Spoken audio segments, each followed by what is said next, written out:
This week, in the leadership and communications segment, lack of board access, the number one factor for CISO dissatisfaction.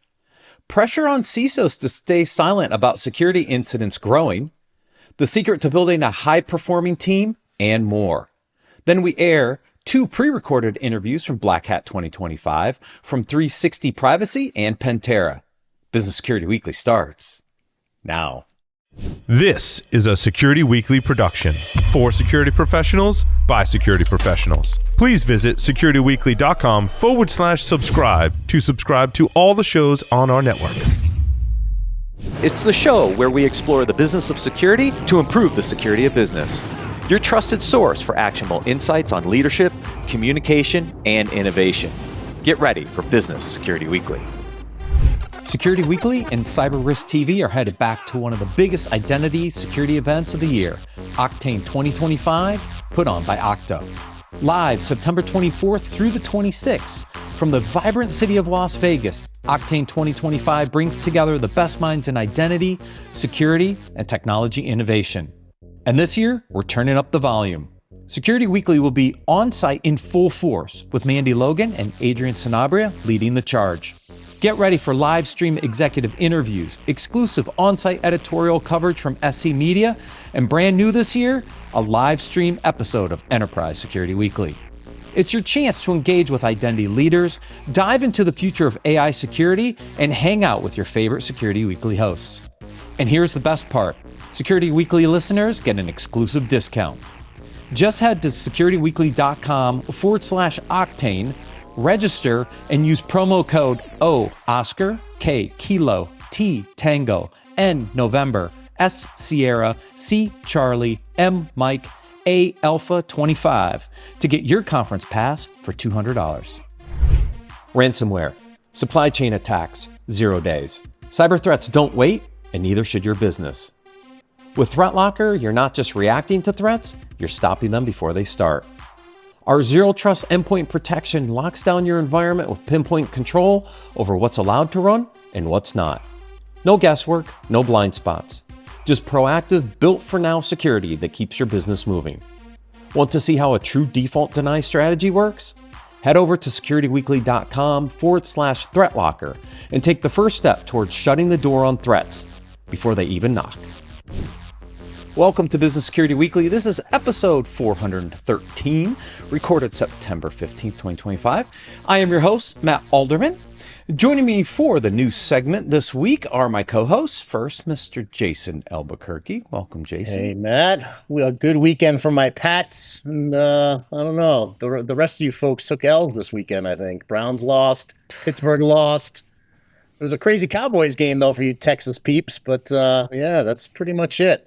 I get the one win for our teams. That's it. Well, Granted, it was against Miami, but hey, I'll take it. Houston plays tonight. We'll see what the Texans do. Anyways, also joining that Pittsburgh Steeler fan, Miss Summer Fowler. How are you, Summer? Listen, it wasn't just the Steelers that lost. Both of the college teams. So my husband's Penn State. They had a blowout against Villanova. Yep. Doesn't really count. Sorry, Penn State fans. But I'm a Pitt fan and grad, and we lost in the backyard brawl in overtime. And my daughter's at Tennessee, who lost in overtime to Georgia. So it was a brutal football weekend in our house. That Georgia-Tennessee was a great game, though. It was a great game. Yeah. I actually thought Tennessee would go up in the rankings, even though they lost, but they held at 15. Yeah. But they look really good. They did, and it was a heartbreaking loss. It was. Yeah. My daughter was ready to storm the field. So yeah, I bet all of them were. Yeah. Tech won this weekend, blowout. Ohio State struggled for 3 quarters. They pulled it out in the 4th quarter. They scored the last 20 some points of the game. But that Ohio team's a good team. I think they're going to win the MAC this year. I think that we just saw the MAC champion. Like they played the Buckeyes really, really well on Saturday, so we'll see. All right, one quick announcement. We'll get into articles. Join us at InfoSec World 2025, October 27th to the 29th at Disney's Coronado Springs Resort in Lake Buena Vista, Florida, with pre-event workshops October 25th and the 26th, and post-event workshops on October 29th and 30th. Connect, learn, and level up your cyber game. Save 25% now with code ISW25-SW by visiting securityweekly.com/ISW 2025. All right, so I pulled these articles for last week when I realized we only had just the interview segment with Jess Byrne from Forrester. And it's an interesting series of articles, which we're going to see because there's some interesting contradictions in these articles. And the Qantas article that you mentioned in Jess's interview last week, Summer, is also in this set. So let's dig in. So the first one. Cybersecurity now a boardroom priority under the EU's NIS2 directive. So NIS2, for people who don't know, is kind of an expansion of cybersecurity obligations outside of kind of what was considered kind of the financials, right? DORA was really after the financials and financial resiliency of the financial and digital side of Europe's economy. This too takes those and expands them more to what we would call in the United States the critical infrastructure components, right? So this is manufacturing and energy and a bunch of other sectors. And it's got some pretty hefty fines. 2% of global turnover. Okay. So this is on the lines of GDPR, right? On the cyber side. So this has elevated the conversation a little bit about cybersecurity in the EU, which is driving some really interesting just direction, right? Like we partner with some pretty large organizations and we're seeing this kind of traction of everybody trying to figure out how to get their cybersec stuff in place. Can I get one of these in the United States, please? Well, I mean, I look at it this way. I mean, it's going to have its benefits, but it's also going to have its challenges, right? I mean, already, and I think the initiative was October 2024 when you first had to start dipping your toe in the water and moving the needle. 23 countries failed to transpose the directive. 23 of the European countries, right? Yeah. So they're already not meeting the obligations. And my fear is the ability for the European Union to be able to harmonize all of these control sets and regulations across every single European country. Think about how hard it was just to get the euro instated. That was such a heavy lift from a financials perspective. I don't know. I want to see it play out. Obviously, it's going to have benefits, but it's going to be tough. It's going to be a tough road ahead. I can see it already. Just seeing those 23 countries already aren't complying. Yeah. Well, and those specific challenges that you think about, not only just the countries working with each other, but then how do we actually make sure that organizations understand how this might conflict or overlap with other things like DORA in the financial realm? Right. And what are the notification challenges? And, one of the biggest things that I worry about is that, yes, these things are good. It escalates and elevates cybersecurity to the appropriate level.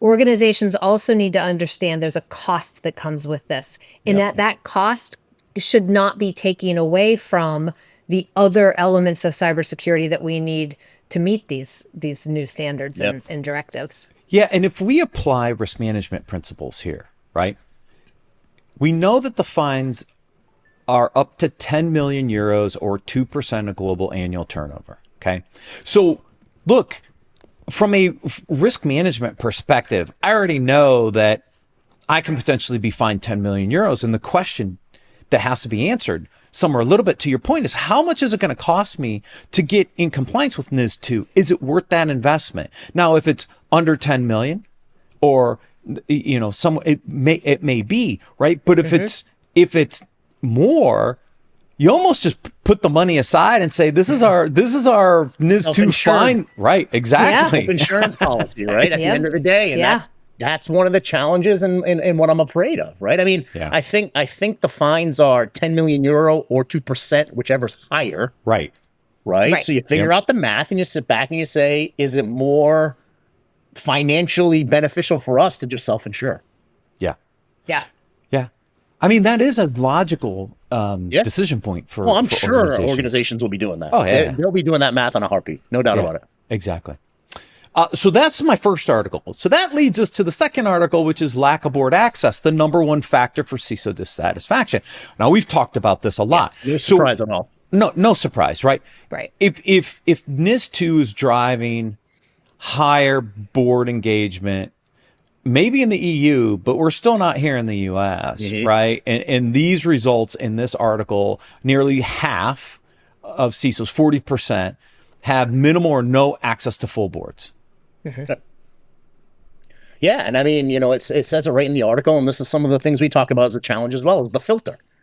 There's a filter, right? You have a CIO, CTO, CFO, name your other executive, chief risk officer that CISOs are reporting up to, and they're not getting the benefit of the board time.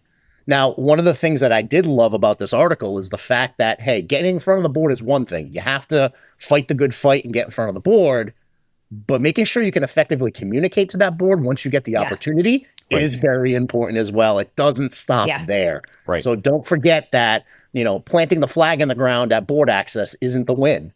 That's not the win. No. It's knowing your board. It's building a relationship with the board.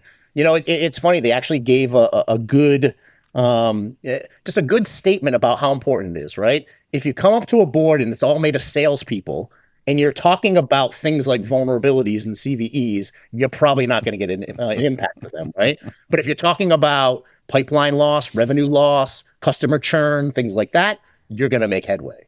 So know the business, get relationships with the board. We talk about it all the time. Build relationships. Yeah, I mean, I was going to say the same thing, that you have to have the board see the value in you being there. And that's really going to be about how and what you communicate to them. So it is half the battle is, just getting there, but you still have a big battle in front of you to make sure that you're conveying the right things. You're talking about risk from the right level. And that takes some training and research and things that we need to develop from a CISO standpoint as well. Yeah. And these next couple articles kind of dig into this a little deeper, right? Is how do you get visibility with the board? How do you get cybersecurity as a boardroom activity? Well, one way to do that is to have your CEO's compensation doc for a data breach. Just saying. Right. Yeah. I mean, it's funny. As I'm reading through the article, I'm like, wow, they really took it to that next level. They're holding the executive teams accountable. But then you start getting to the bottom of the article and it's like, but overall payout for the year went up. Revenue for the organization went up. So I'm like, I get it. It's on paper, it's a nice slap in the wrist, but their overall compensation went up anyway. Right. So and I think the devil's in the details. Yeah. The devil's in the details of how this is actually implemented. Right. So, looking at breach outcomes is one thing. And that could be a pretty ridiculous way. Like, because you have a breach, you lose pay. I mean, right, wrong, or indifferent with how this was done at Qantas. But maybe tying that to your leading indicators, tying it to, are you actually doing the right things? Because we say it over and over and over, no matter how much we put into our cyber programs, something bad is going to happen. Yeah. 100%. So are we actually putting our money where it should be put? Are we making those risk-based decisions? And if the organization is listening and making and accepting those risks, should they be docked? I don't know, but I think that's what the program should really encompass is how do you really execute this? Yeah, but again, I mean, playing the game of the shell game of hide the P, once I get to the bottom of the article and it said, hey, the CEO's overall compensation climbed to $6.31 million from $4.38 million the previous year. So that hit isn't as hard, right? I mean, that's not, at the end of the day, that's not a hard hit. The overall compensation went up. So for me, that was a little shell game to say, all right, politically, we're going to put this out in front of everybody that you're taking a hit. But guess what?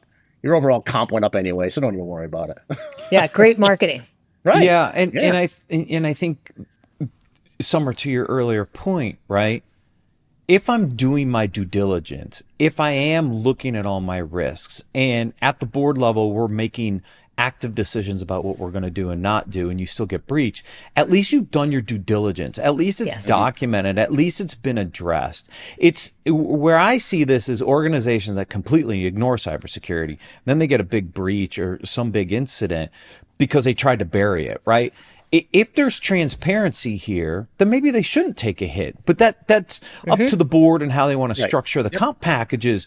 I just would like more transparency at the board and with the executive team. And if they do something, if they make a decision about it and decide they're not going to move forward with this, that, or the other thing, they document the reasons why, then maybe they don't take a hit. Exactly. Yeah, you know what I mean? So that's how I'd like to see it done, because at least then it's eyes wide open going into this stuff. Yep. Yeah, and the other unintended negative consequence is in an article that you have later, which is about keeping quiet about breaches. And so you could actually really motivate the wrong behaviors if you don't actually have it set up the way you described, Matt, where it's the transparency, the due diligence, all of those things. If you don't have that in place and it's just based on if you have a breach or not, and that's kind of hand wavy, you are going to actually have people driving to, let's not report this. Yep. Right. Of course. Yeah. Well, and I mean, this is part of what got Joe Sullivan supposedly in trouble, right? It wasn't necessarily the breach, but it was how it was handled, or, there were some, I think, pressures for him to keep this quiet, right? And so that was a very public case on this point. But now these reports are coming back that you're seeing more of that pressure. Yeah. And this ties into another article. We can come back to the cyber savvy CEO in a second, because I think these are really, really related. As a CISO, right?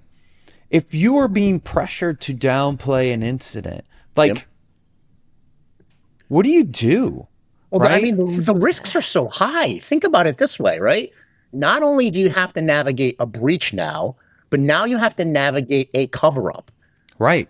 Right? And think about just the dance that you have to do to cover something up and navigate a breach at the same time. It's just it's such high risk for the executives involved in this cover-up. And I think thinking about this from let's look at it from a pure SEC reporting requirement standpoint. So I'm going to be taking off the private companies, but let's talk about public companies. There is a requirement now that you have to report a material breach. I think what CISOs need to ensure that they have communicated, have in writing, is that CISOs are able to give an impact of what happened from a cybersecurity standpoint. CISOs should not be making the decision on if it was material or not. That is up to either the exec team, potentially even the board. Legal, yeah. And so you want that to be very clear and in writing. I, as the CISO, am saying that this is what happened. This is the impact as I see it. Yeah. And then you do, if there is any sort of noise around cover up, you need to have in writing that this is what you have reported, and that the decision around materiality and whether or not to report it was not up to you as the CISO. Right. And I know it's not even supposed to be like a trying to get out of it. It's really just the reality. You are not, as the CISO, the person who determines that materiality. Yeah. And unfortunately, Summer, if you don't have those things in writing, right, you fall victim to who you're friends with, who you're colleagues with. Yes. And you're part of that executive team that made an overarching decision, right? So, CISOs have to have that CYA in place. And then I always look at it from a fallout perspective, because the article says it. There is no real whistleblower protection for CISOs. There isn't, right? I mean, and there's barely protection. So if you do put a document like that in front of the executive team, what's the fallout from that? Right. Yeah. Right? What's the political fallout that happens to say, all right, well, guess what, Jason? You're not on board with our plan. Right? And what happens later? I'm always worried about the future fallout for CISOs too. It's the article, such a complicated world that we live in. It is. The article also mentioned CISOs feeling pressure to report in 10Ks that your capabilities are stronger or better than they really are. We look at SolarWinds and we look at that case that's coming up now or came up, in the past several years. That's a challenge as well. So being able to articulate what it is in a truthful manner that the current capabilities are is another pressure. So it's not easy on any of us. No, and at the end of the day, it's another check in the box for why we're seeing these cybersecurity executives shift over to, virtual CISO roles or consulting roles or falling out of that, pulling that risk right out of their profile. Yeah, I mean, this is probably why I'll never ever be a CISO, because I wouldn't do it. Like I'd resign over trying to cover something up. Like, you know what I mean? And it would just be, and for my career, that's probably not necessarily the right move, but it's like, as a CISO, someone who really is there to try to protect the organization, being forced to cover this up or doing something, I think you just have to walk away. And I know it's not good for your career, and putting people in that position is difficult, but that's probably why I'd never do it in the first place. I don't think I could handle some of those politics. I'm a little too transparent. Yeah, it's why we talk about on the show all the time. Learn the organization's culture while you're interviewing. Yes. Right? Yes. That's the important piece to all this. Know what you're getting into. And make that decision after you walk out of that interview board on whether or not you want to be part of that part of that organization, right? Because at the end of the day, we need to be interviewing them just as much as they're interviewing us. Yeah. Like, they have my back if something goes wrong? And if the answer is no, I might not want to do that. These are the things you talk about in that interview, the things we cover here on this show. Yeah. The flip side of it is also, because I'd like to think about it from the business's side. From the business side, telling the CISOs who are out there listening now, this is why it is absolutely critical to talk about and understand what truly are the biggest risks to the organization.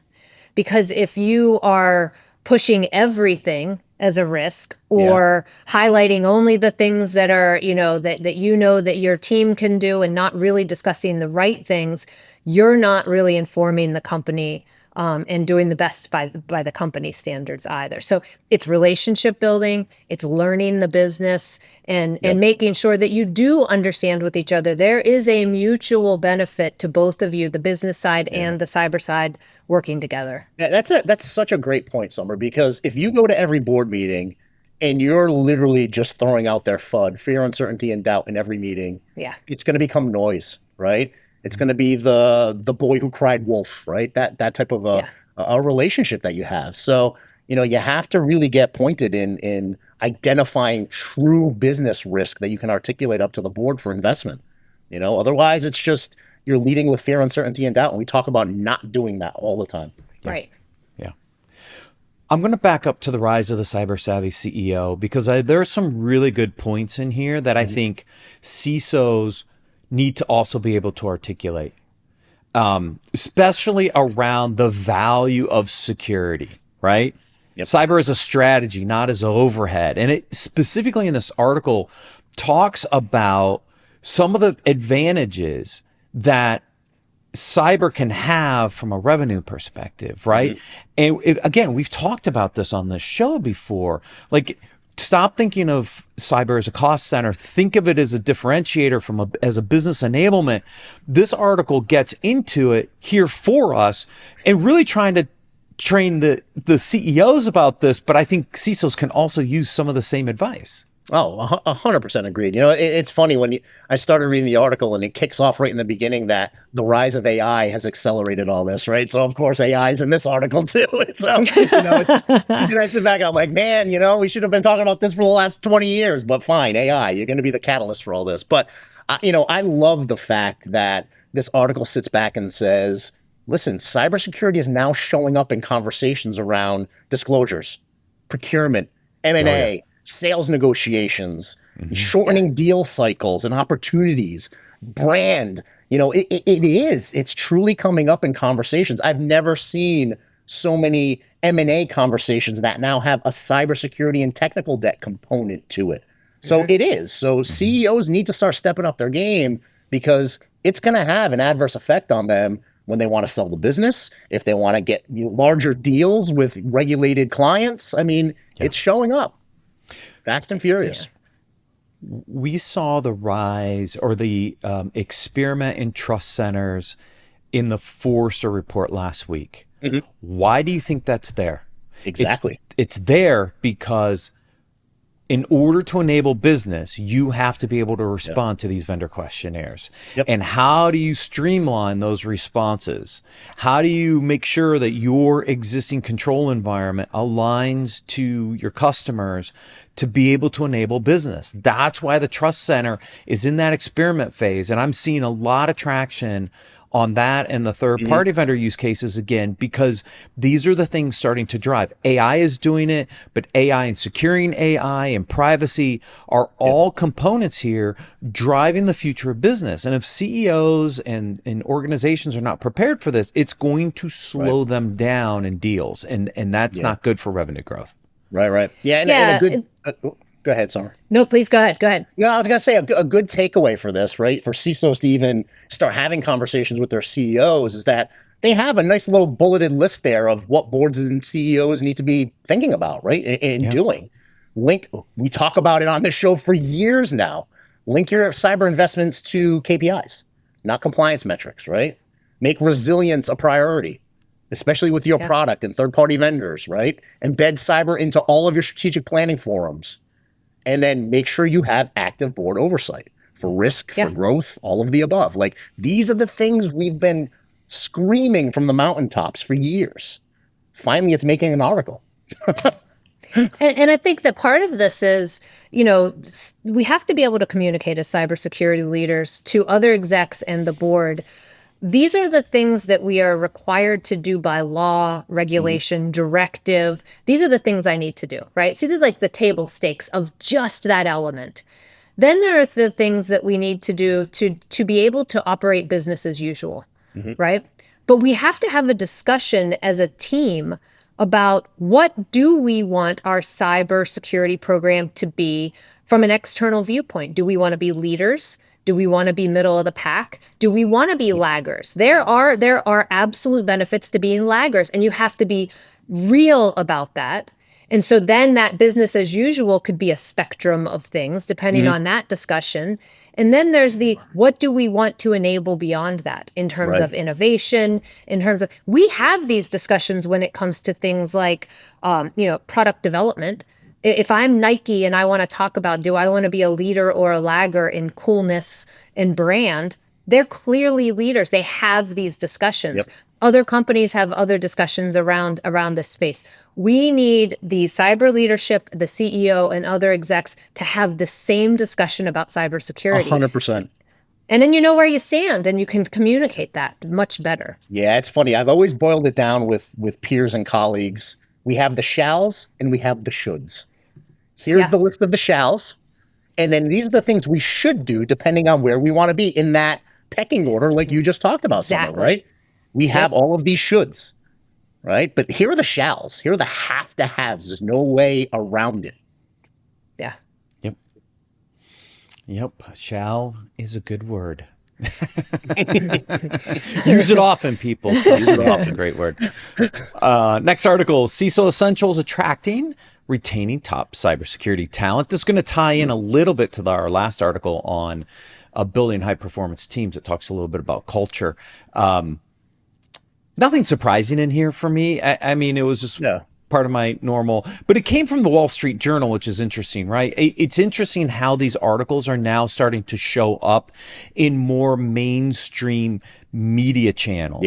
Right. I've been pulling articles from Forbes, Wall Street Journal are starting to pick these things up. And that to me is an interesting trend in itself, is that there's other executives reading these kind of media channels, right? And so now we're starting to see this stuff come into more of those business-oriented channels. I think that's a positive thing. We've known this for a long time, but to see this in the Wall Street Journal is probably more interesting to me than anything else.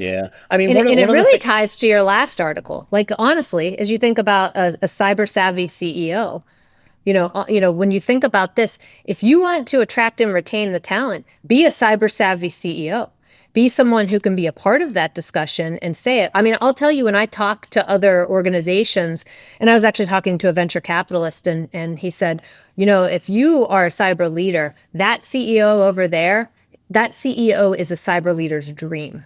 And I thought, that's some strong words coming from someone, but that's the kind of organization that's going to draw it in. So I think those two articles really go hand in hand. Yeah. Yeah, one of the things I wanted to pull out, this article still talks about one of the challenges for CISOs being talent scarcity. And I would be remiss to not hit that head on, because you know my opinion on all this, right? I've voiced it, many, many times. Is there a skills gap? Maybe. Is there talent scarcity? Absolutely not. And there's a lot of talent now available. Look at all the rifts that have happened over the course of 24, 25. Oh, yeah. There's so much talent available these days. I mean, maybe there's a little bit of a skills gap and you need to, guide them a bit and train them up a bit, but the talent's out there. It's out there. Absolutely out there. For sure. The key now is to grow it.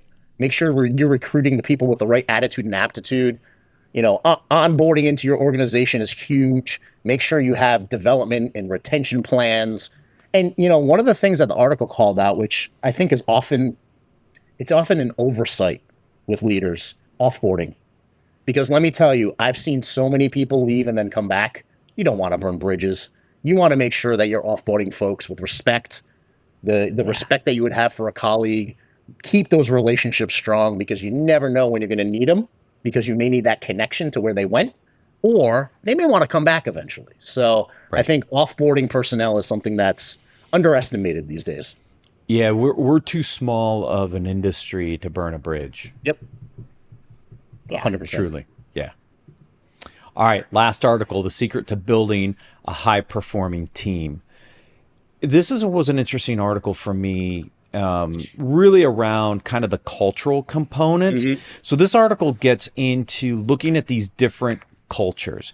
And I think back about the conversations we've had about cybersecurity and culture and how it has to start from the top. It doesn't really take it in that same vein, but it looks at culture and expectations and accountability and willingness to speak up, right? And it walks through these different cultural types, the one being what they call the last 8% culture, which is those that are highly accountable, highly care, willing to speak up and move it, which is kind of your best high performing kind of team structures. It's just a different purview of how we've looked at culture and how you build kind of those team structures. Yeah. I mean, I think it's the high connection, high courage portion of culture, I think, is extremely important. Do I think this is everything and the secret to unlocking it all? No, because there's a lot more involved with making sure that the culture of an organization is strong, right? But these are two very important pieces. Making sure that your folks feel like they have a voice and they're valued and they can move the needle within an organization, right? Also having the ability to be able to give advice or speak about things that may be going a little bit off the rails, so you can bring the organization back on the rails, and having the courage to voice opinions without fear of some type of retribution, right? I think that's a huge piece here in a culture, because you need to be able to build that trust. You need to be able to build that open conversation with folks all the way up and down the chain of command. So it's extremely important. I loved how they broke it down into the different, let's call them quadrants, right? Yeah. The family quadrant, the transactional quadrant, the fear-based quadrant, and that last 8%. I kind of like how they did that. So I'm going to dig a little bit deeper into that and see how I can implement that a little bit. But overall, article was great. I really liked the concept of the high connection and high courage. Yep. We've been doing a lot of engagement survey work at my company. And, I see a lot in terms of the connection. We do ask questions that lead to the high courage, but I don't think I've put enough emphasis on that and what it actually means. So this was something that I definitely took something away from in terms of how am I going to foster high courage? Right. Because it is so important. It's not just empowerment, because you want high courage even in people who aren't making decisions. You want it in people who are just taking action. Right. And so how do you encourage that high courage in action, not just decision? And that's something that I really reflected on. I am reflecting on this one and thinking about how I want to move it forward, because I love that concept. My father-in-law worked HR for his career, and I remember stories of him talking about different plants that he worked at and different plant workers, right? If we can't encourage the workers down at that level to have the courage to speak up when things go wrong, there's a potential big impact to overall productivity, resilience from a business perspective. I remember one of the stories he told me was, he had all these engineers trying to figure out this problem. Well, the guy who used the machine every single day knew exactly what was wrong, but they never asked him. Right. So that's what you want to try to build, right? Is that high connection, but then the courage at every level to be able to speak up, because it can help you potentially avoid an issue or fix an issue way faster if you build that cultural environment. I mean, one of the things that I've learned over the course of my career is that we're in leadership and executive positions because we've had that track and we've been strong to go down that track. But what does that mean? That means strong and effective communication. And a lot of times as leaders, we'll walk into a meeting or a boardroom or wherever we are, we'll command it. That is not a good thing if you want to have folks who want you, if you want to build that high courage type culture, because you walk in, you command the room. I've taken the stance of, I speak last. I let everybody else voice opinions. I let everybody else debate. I let everyone else get everything out on the table that they need to. I sit back and I listen. I listen attentively and I understand where they're coming from. Then I come in and I offer support and I offer what I need to. If it's the other way around and you walk in and you command a room, nobody's going to want to speak after you. Right. Ever. Yeah. And I look at this, so the high courage side of it, as I was thinking through this, not to take it always back to sports, but we all three can relate. My son's on travel hockey team, right? The coach can say over and over and over, this is what you're doing wrong, to many people on the team. When you really have a team that has that high connection, if they can leap into high courage where it's not the coach saying it, but when the line gets off the rink, if they look at each other and they say, you know what you should have done there? Instead of hitting it off the boards, you should have crossed it underneath to so-and-so. Yep. And when the teammates are saying to each other, here's how you can step up and I can step up, then you have that high courage environment that they feel good enough. Doesn't mean you're not going to still get mad at each other. But, if you can have that, that's a successful team that doesn't even need the leader to step in and course correct. You're building the culture. Yep. Yeah. Now I just have to figure out how to do that with my team. That's the way the Chiefs used to work. It kind of looks like it's blown up a little bit over the last couple games for them. I'm not mad about it. Nor am I, by the way. Thank you two. Always a pleasure. Stay tuned. We have 2 pre-recorded interviews from Black Hat 2025 coming up from 360 Privacy and Pentera. We'll see you again next week on Business Security Weekly.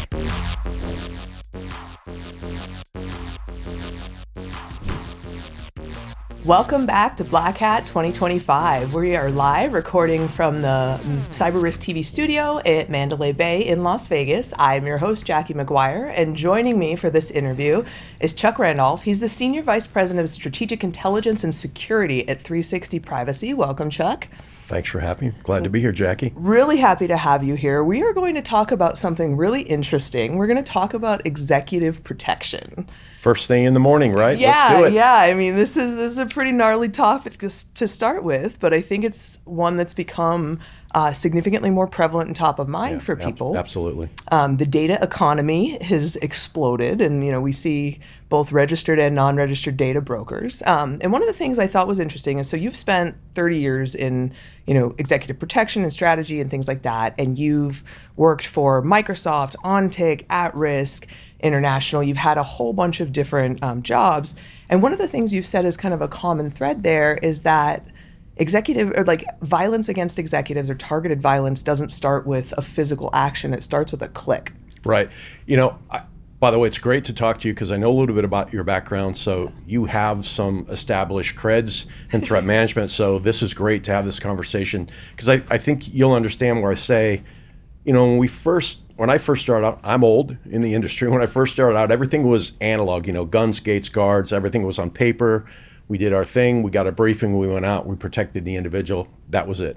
Just need like 3 big dudes standing around. That kind of was what people thought of it. Now I think as we've moved forward 30 years and we start thinking like this idea of the kill chain, I think it was Lockheed and others have this idea of a kill chain or a threat cycle, but it basically starts with ideation and ends with action. And what I've seen throughout the years, and I'm sure you've observed this too, is it starts with an ideation and then that quickly moves to a digital community as well, where I'm looking for bread. I've seen Jackie on TV to now I'm ideating about why Jackie doesn't like Cheerios, and all of a sudden, Jackie's the end all and be all. She hates Cheerios. I'm coming after her, and what do? I go to my phone. I go to Google, I go to Bing, or I go to wherever you go, Yahoo, wherever you go to get your information, and I start looking. So it really is disruptive in that kill chain process where it rapidly moves into the digital side. Yeah, so the kill chain, like you said, this is everything from when you start doing, investigating for data, searching for data on someone, all the way through when you actually take an action.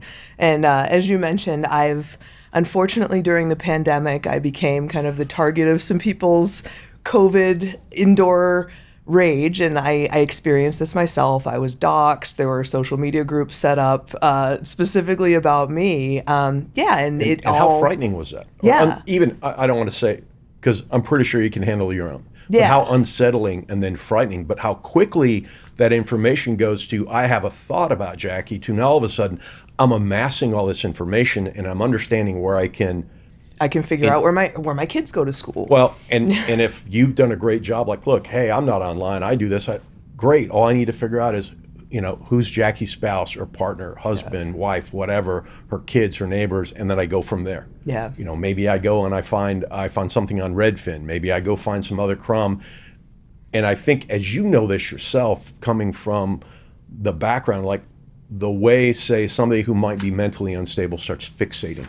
And ideating on, I must have. I mean, we've seen that play out several times, unfortunately, over the last year to terrible. Very recently, with the NFL headquarters. Well, I was in New York last week on Monday, 3 blocks, and it was it was tragic. And then several days later, I did something adjacent to that building. I mean, God bless New York and all the resilience that is New York, but still, it's tragic that we come to a place now where that cycle is much more accelerated through things, like OSINT, PII, information available online. Even social media algorithms, right? So, I mean, all social media algorithms are optimized for engagement, and typically engagement means some type of emotional reaction. And the stronger the emotional reaction, the higher that gets in your algorithm. Like, oh, you commented 3 times on this extreme post. We're going to show you as much of that stuff as we can because that's what you're engaging with. Here's something interesting. I think you might find this fascinating as an example.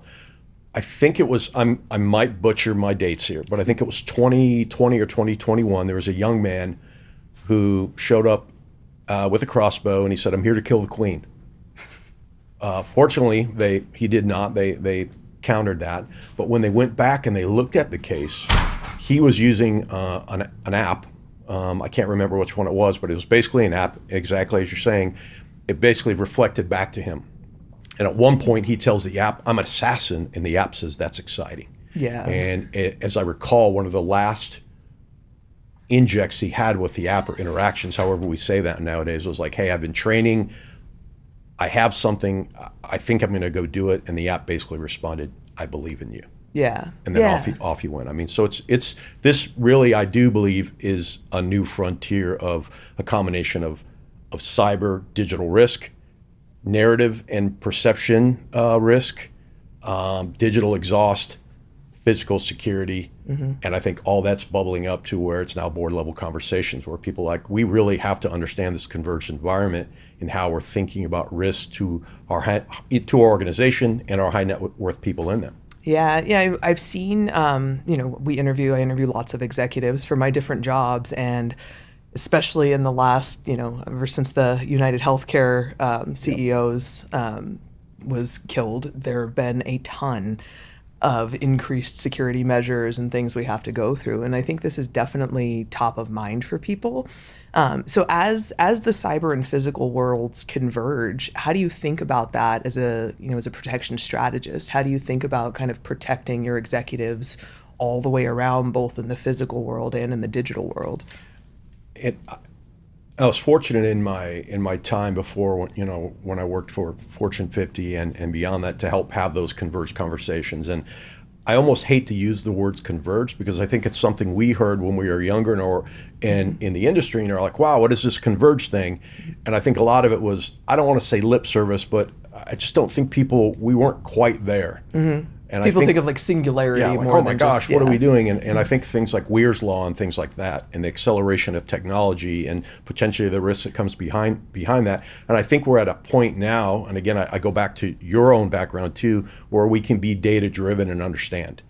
And I think that's where we begin. We have all, in Randolph's opinion, all security protection efforts starts with awareness. It starts with perceiving who are we, what's out there, what's available, how are people and things perceiving us, and then how can we walk that back and understand, like, where are we exposed in our risk? So if you and I are you're the CISO and I'm the CSO, congratulations, we've been promoted again. It's a place for us to have a conversation and say, hey, look, we have not just executives, but think about it from an insider risk program too. Like, we have these centers of gravity in our company that are extremely important. Maybe they have the next code, the next formula for the greatest cereal ever, whatever that might be.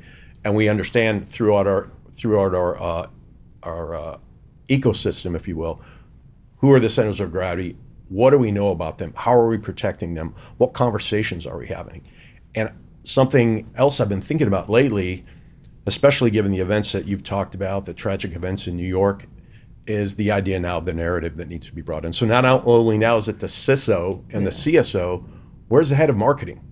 What? They need to be part of the conversation too. Yeah.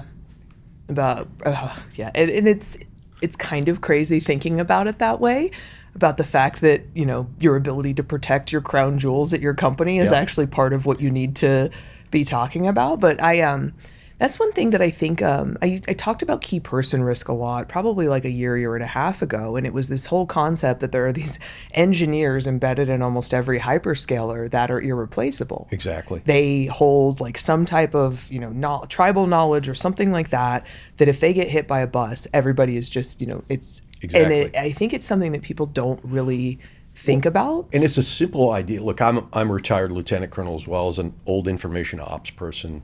And as I look at that, I think like center of gravity analysis was something we were taught, at War College, that we were taught at staff school. But it's so important for risk, for security, to do that and say, where are these key people? Because, if Jackie goes down, the whole thing's going down. Yeah. Like, Chuck might be the face man, but if Jackie goes down, it's over.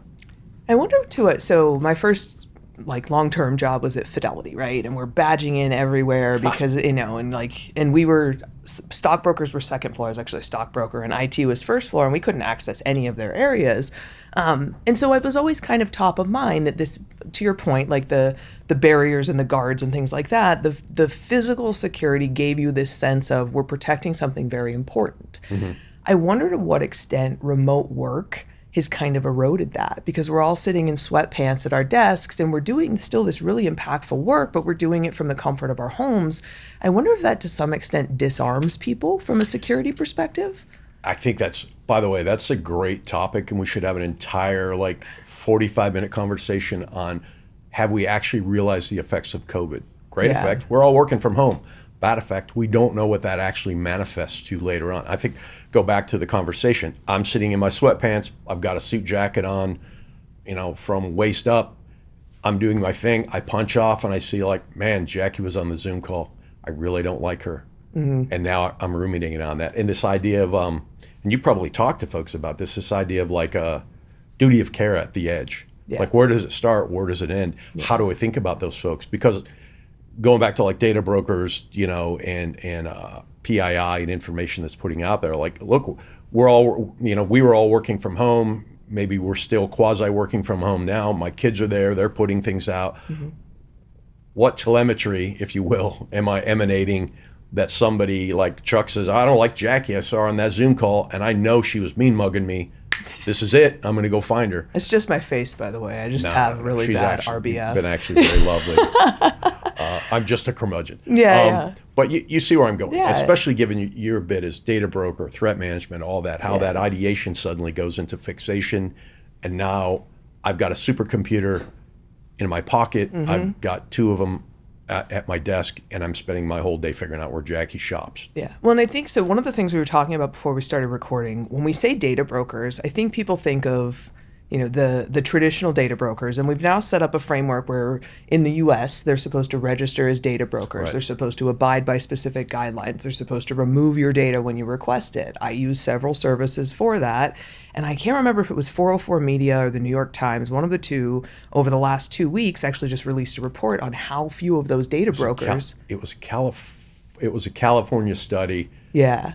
And it was It's basically early and I like, haven't had coffee, so I can't quote yeah, it. But I want to say it was 404.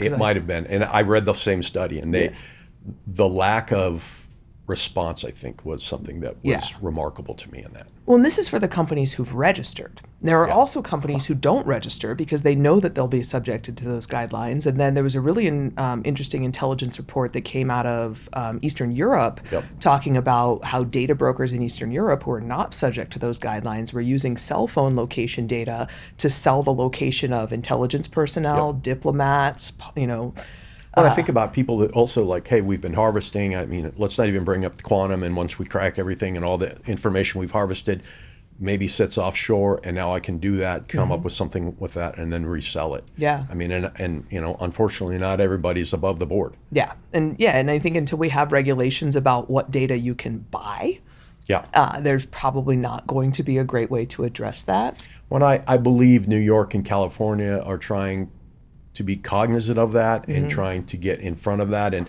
it's been my observation, if you will, that how New York and California goes, regardless of politics, folks.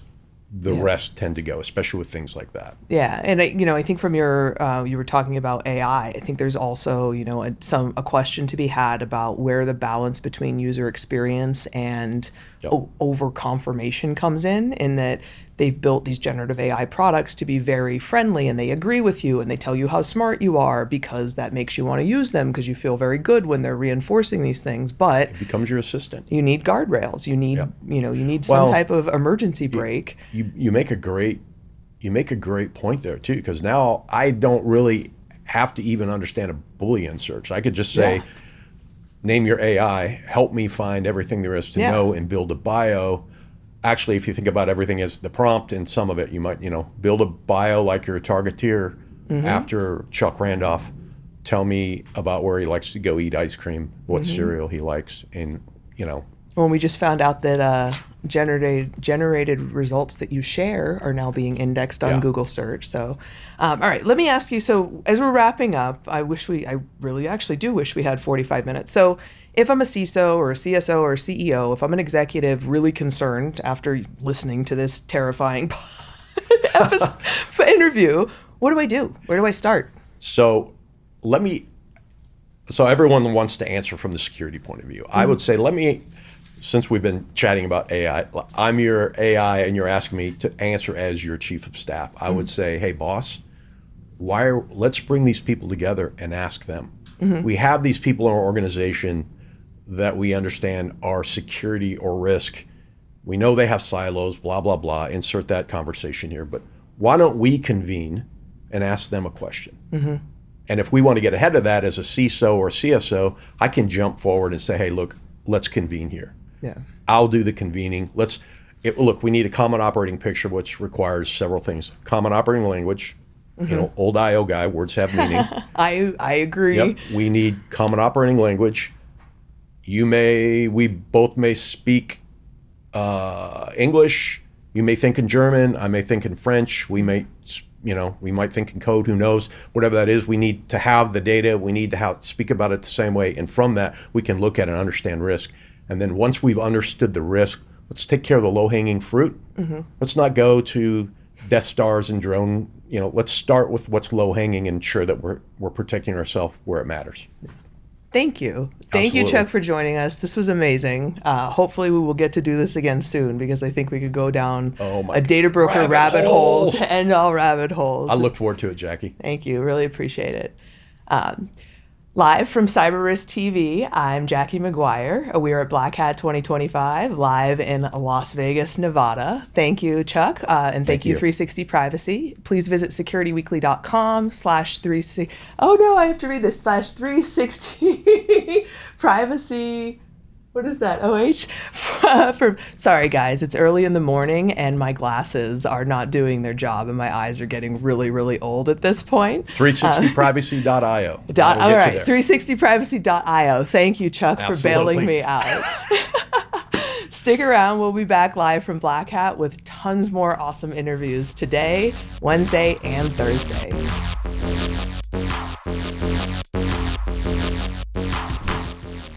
Welcome to Black Hat 2025. We're here recording live from the Cyber Risk TV studio at Mandalay Bay in Las Vegas, Nevada. I'm your host, Matt Alderman, and joining me for this interview is Tom Poor, Associate Vice President, Sales Engineering at Pentera. Welcome, Tom. Yeah, Matt, thanks for having me. We're going to talk about AI and attackers. Obviously, AI is a hot topic. Everybody's talking about it. But this topic's going to talk about how AI is being used by attackers to attack applications, and then how do you prepare your organization to protect against those, right? Right. Yeah, one of the bigger challenges that we see is applications that are being built by organizations are often novel. Like just one application that an organization is building doesn't necessarily map over to what another organization is doing. Yeah. And so as part of that, there's still a huge reliance today on humans to do the testing of these apps. So being context aware has become difficult, and what AI does is it gives us the ability to think and adapt like an attacker would and scale out this testing. Yeah. But the reason we need that testing is because attackers are using artificial-based intelligence capability. They're already using it, right? Yeah. To actually attack us. And so how do we keep up is part of the challenge here, right? Is they're constantly attacking these new applications. We can't test it manually. So how do we prepare ourselves and our applications to be in a better position against all these new attack vectors? Yeah, so that brings in the continuous idea, right? Yeah. Which is, we're seeing there was a state of pen testing report that showed that I think we're seeing about 36,000 attacks against our external attack infrastructure every second, right? Like the attackers are already using AI. And so if you're just doing that point in time, once or twice a year testing, like there's a massive gap, right? And we know that they're using AI today to attack your infrastructure. And so I think it becomes really important to evolve how we're assessing our applications and the security of our environments. So you made a new announcement this week about a new capability to use AI to help with some continuous testing, right? Right. So Pentera is well known for its continuous model of testing. We've added the AI-driven web attack testing, and what this does is it gives us the ability to dynamically generate payloads on the fly, understanding what application could exist and how are we going to exploit that to get access to data. So I assume it's kind of like an agentic AI. Is it a bot? Or is it just the reason I'm asking is I've been building some agentic AI capabilities in my day job, right? And we're leveraging Selenium and some of the web browsing techniques to, navigate the browser and take screenshots and do some really interesting stuff. Are you using a similar capability to test these apps? Yeah, something similar, but it's all built in. It's part of our IP. But it goes so much further than just like screenshots, right? So part of this is really identifying like PII. PII is one of the biggest challenges organizations struggle to keep internally. And so we're also leveraging the LLMs and the NLPs to be context aware across the files that Pentera gets access to. So as Pentera is progressing attacks, it'll get access to CSVs, log files, other types of data. And it starts to analyze that data to look for PII and then tie it back and become context aware, like an attacker would, like going through, finding out the data that's most valuable, and then being able to present that back as a critical finding. Yeah. So it's learning as it's going. Not only is it navigating the website and finding all this stuff, which is in itself pretty amazing what these things can do, right?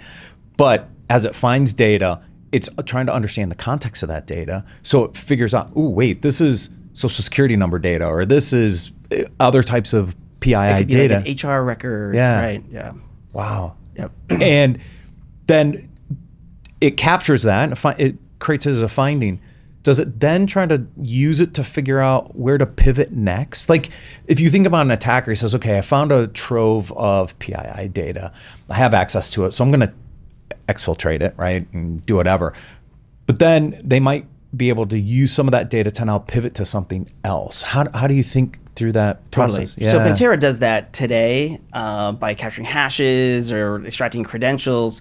This allows us to do a significantly better job at credential extraction and being able to identify users and passwords and then re-inject that into the recursive approach that Pentera takes, essentially trying to go as deep as possible. And so this is next level, right? And then the other part of this is really tying into something you mentioned, which is being context aware. So a lot of security solutions out there today are just based on English. And so part of this is being culturally and language aware. And so Pentera, leveraging AI, now gives us that ability. And so, like an interesting fact we were talking about, so in the U.S. culture, a default password is going to be like capital P @ SSWOR0RD, but that's just the U.S., right? So it's about being aware of where the systems are and the types of credentials that could be leveraged. It's a very unique capability. And the language of the website. Absolutely. Right? Because if it's in Portuguese, if it's in Spanish, if it's in Italian, all those have different nuances about them, right? Yeah, of course. Yeah. Yeah. Interesting. So the other thing was system aware, I think you said, right? So understanding like the operating systems or the languages that are being used, how does that help you better test these applications as well? Yeah, so a lot of times when somebody's going to go and try to get into a system, like they're going to throw as much at it as possible, and it could be non-specific. And so Pentera is using the data that it finds to get very targeted and become system aware, launching and dynamically building those payloads specific to the application that it's enumerating. Yeah, so I worked at both Qualys and Tenable back in the early days, vulnerability scanning, right? The first thing you had to do was understand the operating system because certain CVEs, certain checks weren't valid on certain operating systems. So it's a similar process, right? Is once you understand the OS or the language, then certain attacks apply, other attacks don't, which I assume makes the testing a little faster and a little more specific than just trying to throw everything in the kitchen sink at it. Yeah, but it could even be down to like, how is this application handling authentication? Right, and going even deeper. And so it's about like crafting it in a way like, hey, we understand that this system, maybe it's a WebLogic system and it handles authentication differently. So like, why would we throw any other attack type to authenticate in, or we'll just do something very specific to what we find. So let's talk about authentication for a second, because I think it's a really interesting challenge when it comes to testing and automated testing, because there's so many different ways to authenticate to systems, right? Username, password, username, move forward to password screen, then you get the multi-factor in there. How have you solved for some of those challenges? Because in order to scale this kind of testing out, you have to be efficient at authenticating to these apps in order to test them. Yeah, so it's a great question, right? And so a lot of times what we'll find is multi-factor authentication, any type of MFA is not enabled, right? and so we bring in, the context aware based on what we find, as far as PII, and then we've got built-in password cracking. We can tie in lead credentials, and so we're leveraging all of this in order to progress that attack and check, hey, can we actually log into this application? Like, how far can we get? What is the data that we can extract out of it? Yeah. And then it's going to go into the concept of, hey, well, we had this supply chain user credential who had access, and now we see that as a leaked identity, and now we can start to ask some questions about, hey, what is this like what data was at risk based on this supply chain. And let me guess, you do find hard-coded keys and credentials, I would imagine, in some of these files that you're testing for. Oh, of course. Because people leave them around all the time. Yeah, all the time. Yeah, like GitHub repos. Love finding, developer workstations with like any sort of hard-coded credential. Yeah. Hard-coded API keys in them. Yeah. And I think, what this ability gives us, it's easier. It's not just a regular expression, right? So you're not looking for just a username and password next to each other anymore. It's about, being context aware and understanding, hey, there's this authentication token associated to an identity. They're in like separate files. And so we're going to be able to tie those together and then create that authentication. Got it. Yeah. So where does AI take us into the future from an attack perspective and a defense perspective? Because both are going to accelerate. My guess is as defenders, we're behind because attackers are already using AI. But what's the future look like in this kind of AI arms race when it comes to offense and defense? Yeah, so it's a great question. And, we're moving to something that we'll call vibe red teaming, right? Which is the ability to take the user out of defining the target and start crafting, like language. Like let's use this example of a leaked identity for supply chain and say, hey, based on George at contractor.io who had this leaked identity, does an attack path exist, or can that user access any payroll or finance data? And now the solution will automatically build the target, test, and perform all the testing. It'll do the dynamic payload generation. It'll find the attack path that exists, taking any sort of operator like out of the question. Yeah. But we're also introducing like live red teaming, which we'd be able to also on the fly add context, remove context. Like if we started getting access to, say, developer assets, we could come in and say, no, like remove developer assets. This is a red team engagement for finance or payroll only. Because vibe coding has been a hot topic lately. I was telling you before we started, my board's like, hey, can't you just replace all your engineers with, like 4 vibe coders out of India? It doesn't quite work that way, but it does produce some really interesting code. And as an attacker, so here's the rub I see in the industry. The attackers don't care if the code's secure or not. They're using it to attack stuff, right?